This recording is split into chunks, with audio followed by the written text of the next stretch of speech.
We gotta talk about the biggest landlord in San Francisco just went bankrupt. Veritas, they own 2,100 units and nobody was bidding. It's surprising. Guys, we're looking at one of the biggest tech cities in the world. San Francisco is home to Uber, Lyft, Twitch, and many more. Well, I guess it used to because several of these companies have already started moving out. But real estate prices have truly became worthless in San Francisco. Because when you have such an enormous auction like this, you generally have a lot of people jumping on the boats and starting bidding wars. Because we're not talking about 1, 2, 3 properties. We're talking about 2,100 units, one of the biggest portfolios in the world, with only one lone bidder who said $464 million. That is incredibly cheap, guys.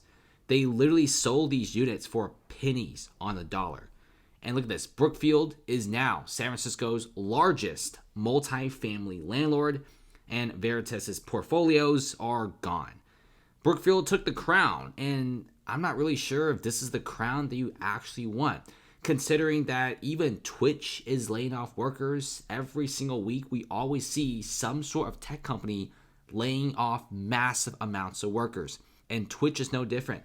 They don't see any business. They don't see anything good happening in San Francisco. They're laying off workers. Now remember, many tech companies aren't exactly firing employees. Some of them are actually relocating their employees to tax-friendly states like Tennessee, Florida, and even Nevada, right? Like Texas, for example.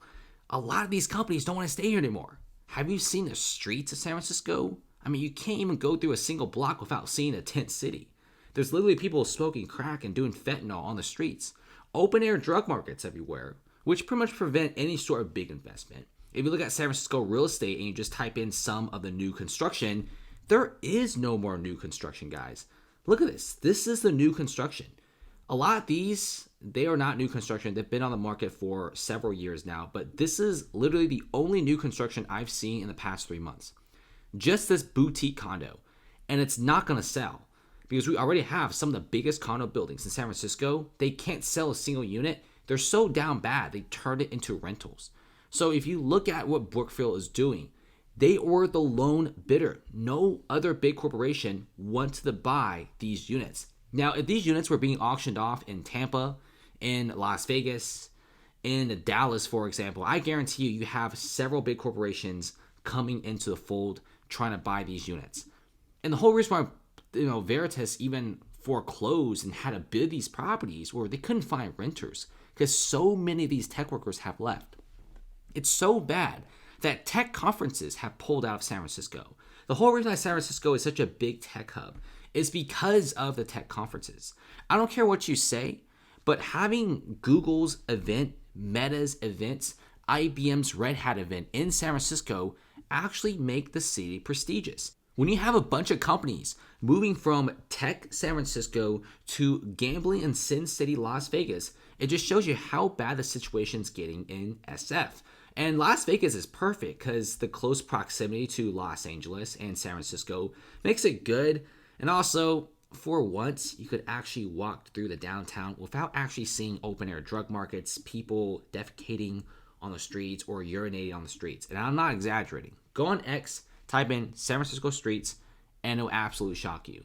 This is why tourism is down by 50 to 70% in many San Francisco neighborhoods. Even the tourists don't want to come here. And tech events, they're afraid to host their big tech events in San Francisco just to have people who came in internationally get mugged for their expensive cameras and other goods, right?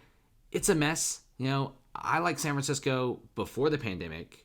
It was okay, still had its problems, but now with so many options and people could just work remotes, nobody's here anymore. And it's very sad. I think SF is going to be needing some pretty drastic changes to get things up and running again.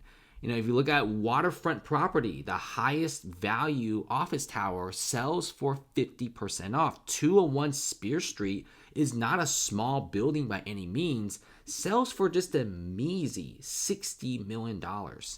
And this is after a full decade of holding the building and you still sell it for 50% off is truly sad. Thanks for watching, guys. Comment below and definitely check out the private Discord server, guys. We're trading live on a daily basis constantly. Trade with us, guys, and make some money with us. It's a fantastic server.